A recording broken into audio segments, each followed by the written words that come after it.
That's the worst ever I've seen. For me, that's not a penalty. How can you justify to ever say that is a penalty? It's the softest penalty I have seen in my career, personally. It was the battle of the blue and black, wasn't it, in some ways? Charles de Ketelaere returning to his former club. But the game was kind of marred by the referee's decision in the end, because this penalty was given in which then Club Brugge scored the winner against Atalanta. It finished 2-1. Grella, you said earlier, not a penalty for you. Our VAR expert, Christina Unkel, said there was hands to the face. It was a penalty. It wasn't enough to be overturned. What does everybody think? This is never a penalty in football, ever. You could say what you want. This is not a penalty. It's too soft and it ruins the game. And we're going to hear from Gasperini in a second. And these contacts now are happening. They happen a lot in the game. It's football. As a player, you can put your hands out and you can. I don't even know if he knows he's there. For me, there's no way there's no way that this play should result in a goal or a free shot or a penalty for Club Brugge. When I say hello to my friends, I hit them hard on the head when I slap them on the cheek. It leaves you with when you watch football, you watch because you want to see satisfaction. You want to see the team that deserves to win. This leaves you with a really bad taste. That's a slap in the face to Atalanta, let alone the so-called decision that's a penalty. No, it's a slap in the face for every football fan in the world. That is not a penalty. That is the most embarrassing decision I've ever seen in my life. Nielsen doesn't want the penalty. That is the worst penalty decision I've ever seen. That's the worst ever I've seen. For me, that's not a penalty. How can you justify to ever say that is a penalty? It's the softest penalty I have seen in my career, personally. I have not seen anything worse than that. What is the message that you're sending to young kids? What is the message you're sending to professional footballers all over the world? That any contact to go down. Fabricate contact today, fabricate contact, and it's a penalty kick. I mean, this was given. This is not a VAR problem. This is maybe a protocol problem, sure. But the referee gave this, right? Gave it. And then they went, and then VAR, it's not clear and obvious enough because there is a hand to the face to overturn it.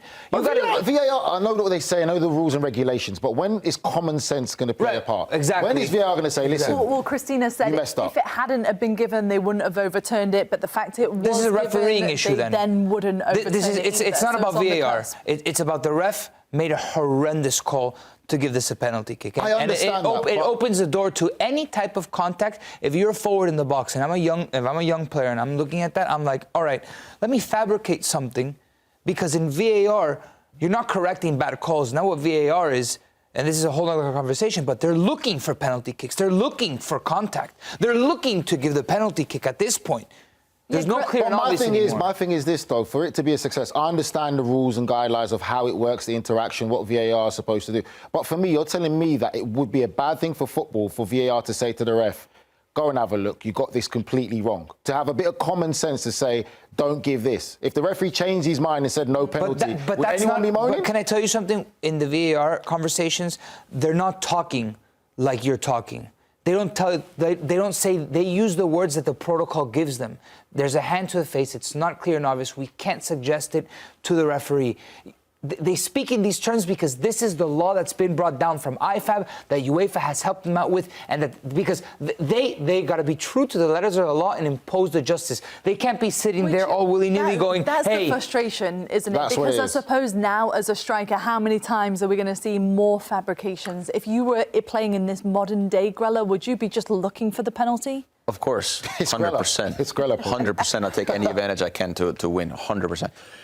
I will say this without being too disrespectful to the referees in general. I spoke to 15 different players since that penalty and since the break, and a few other people that have played the game of football at a decent level.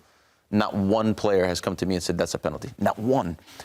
But if I ask 15 referees, I guarantee you a majority of them will tell you that's a penalty. That's an issue, right? Because one of them is looking at the game through the book, and one of them is looking at the game through the experiences that they've been in that situation. I don't know what the answer is. I don't know if you need to get more players in that line of work. I don't know, but every player in the world will look at that and say, that's not a penalty. They won't do it. IFAB needs to have players. And who are making those laws? The referees have to impose the laws that they're given. The referees aren't making up the referee that was on the field today. His name is Halil Umut Meler, the Turkish referee, and the VAR, Paul van Olgen from the Netherlands, they're not making up the rules. They are imposing the rules that are given. So this is an IFAB issue, the International Football Association Board, that get together and they write the rules, and they are more obscure than they are clear. We don't know what a handball is. We don't know what a penalty kick is. Football people who had played this game, need to help bring more common sense back into the laws of the game so that the referees, when they're put into tricky situations, they act on common sense and not obscure laws. Agreed, worst penalty makes it worse, with VAR. You know what's really frustrating about this whole situation as well is, in some ways, thank God we have the return leg.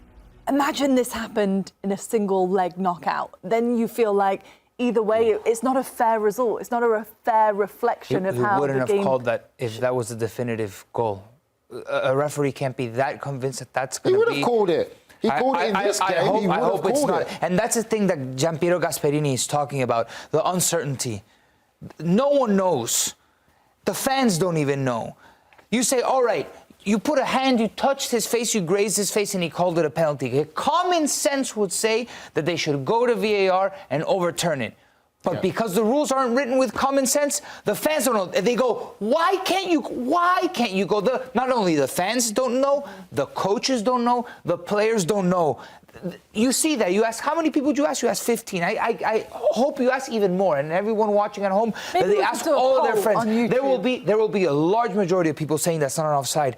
So then you say, then why can't you go to VAR and correct it? We have technology in place to correct these errors, but because the laws, this is a laws thing again, they're not written with common sense. The protocols are funky. They're very interpretive. And Giampiero Gasperini himself says, we don't know how to impose. We don't know what's going on. It's so confusing that it just creates more doubt than clarity. I mean, a perfect example. We had Unkel on here 6 months ago, and there was a play where one of the players pushed the other player right in this region here, and she said, "No, well, it's not the hands to the face."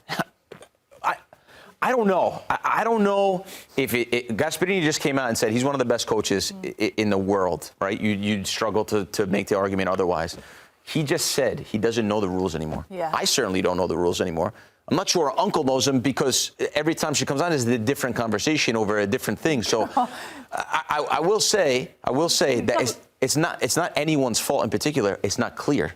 And Nico makes a good point that it's not clear. Which is what Christina said, because she said it wouldn't have been overturned either way, right? She said that because they called a penalty, it was not enough to overturn it. Yeah. But if they hadn't called a penalty and they went to go look at it, it was not enough to make it a penalty. To overturn it, right. I just think since the whole VAR thing for me, I need a PhD then. We're trying to make an imperfect game perfect. That's the problem. Absolutely. Football was never perfect. It never will be perfect. And we're going to keep finding ourselves in this situation where ex-players don't know what's a penalty no more, don't know what's a handball anymore. And we're trying to make a game that's been so beautiful where mistakes are part of the game. We've been through it with the goals that's not giving it. It's part of it. But we're trying to make an imperfect game super perfect, and it's not working. Sometimes when we see moments like this and they slow them down, it looks more dramatic, doesn't it? Was that even one of those occasions where when you saw it in real time, it looked Papi, that's a great point. You have to slow that down to see that, for me, that is not a penalty. It never looks like a penalty, not even in slow motion. It never one bit look like a penalty. It's literally, for me, I know what they say about forget where the ball is, there's contact to the face. It's a defender using his hands to run, to try and get to the ball, just using his hands to gain momentum, to get his balance. He must be a genius. And he slightly catches. He must be a genius. In the face. To go, he's running after the football, he's in a great position, and he goes like this. And yeah. He doesn't even catch him in the eye, it literally on the cheek. And then sometimes you talk to a referee, and sometimes they'll tell you, oh, but you have to use common sense. But then in another play, they tell you, no common sense here. It doesn't make sense. When do you use the common sense? It's incoherent everywhere, because sometimes it applies, sometimes it doesn't apply. The fans don't know, the players don't know, and throw in slow motion in it. This is not what VAR was for. There's an Argentine journalist that I respect very much, and he said that those slow motion takes are not for football. That's for Spielberg. Yeah. Leave that to Steven Spielberg. Leave that to Christopher Nolan. Look at it in real time, then. Christina, what did you think? Because when you see it, you can see the hands. Yes, they're near the face. Was it enough, though? Was it the right decision?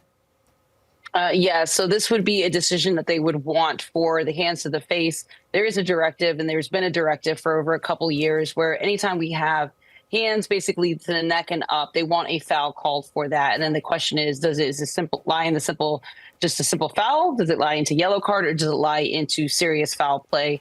And those are all taken in consideration based on the kind of impact, the point of impact, and the severity and the force of this impact. This is a bit lighter. I agree with Grella on it, but anytime you're extending your arm to the right, when you're trying to cover, when you're trying to shield, there's also a requirement on that player to also be conscious of the safety of the other player.